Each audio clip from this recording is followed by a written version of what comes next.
Welcome to Biblical Foundations for Africa, an in-depth look at the Bible as we learn how to discover God for ourselves as Christians in Africa. Join the Biblical Foundations team as they lead you through this exciting journey through the Bible. Let's get started. Bao, that's a Yoruba greeting from Nigeria, and a massive welcome back from Biblical Foundations for Africa, coming to you from Johannesburg in South Africa. You know, we exist to encourage every single African Christian to read, to believe, and to understand the Bible for themselves, and then to go out into every single sphere of our society and make Jesus Christ glorious. My name is Norma, and it's my absolute privilege to be your traveling companion as we journey through the Bible.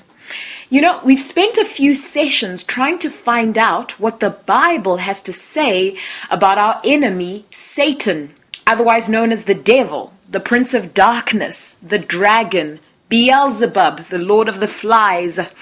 So today, as we wrap up this series of sessions on Satan, we're going to look at Satan's destiny and his judgment.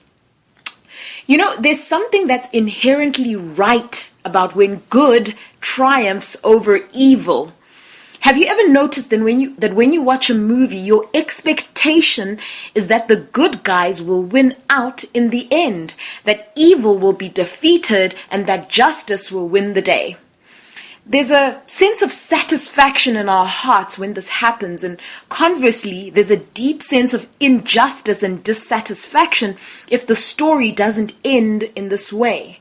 I remember watching a movie where the good didn't clearly triumph over evil, and it left me with a bitter taste in my mouth because instinctively the human soul longs for resolution and for justice. The reason we feel this way is not just because we've been taught that this is how the story must end. The reason we feel this way is primarily because this is the way that God has designed the story to end. God has already written the history of all creation and of the earth, and we're given a glimpse in the book of Revelation as to how the story actually ends. We see justice being brought into the earth, and every single thing that went wrong is put right. In other words, there is justice for each and every man and woman and child on this earth, and ultimately, God gets his justice in the spiritual and physical realm. You see, God could have destroyed Satan and the sinning angels the moment that they rebelled. However, in his infinite wisdom, God didn't do that. He has allowed sin to proceed so that we can see how truly ugly and horrible it is. In the same way, God is also dealing with Satan in a progressive manner until he is finally destroyed.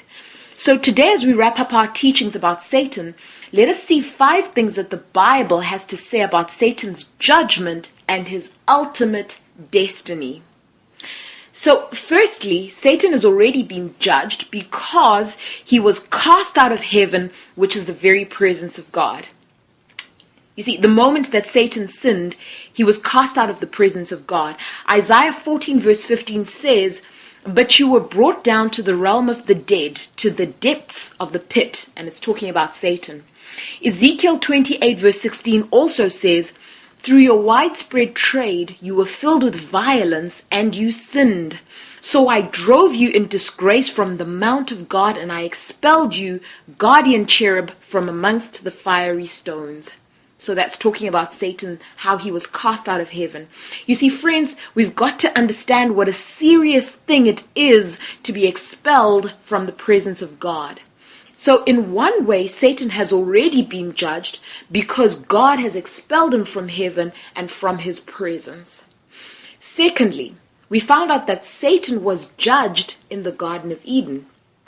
Remember that in Genesis 3, Satan tempted and deceived the woman into disobeying God, and then the man and the woman both made a decision to believe the devil's lie, and this resulted in a great catastrophe. Listen to how God judged Satan the serpent. He said, "Because you have done this, cursed are you above all cattle and above all beasts of the field.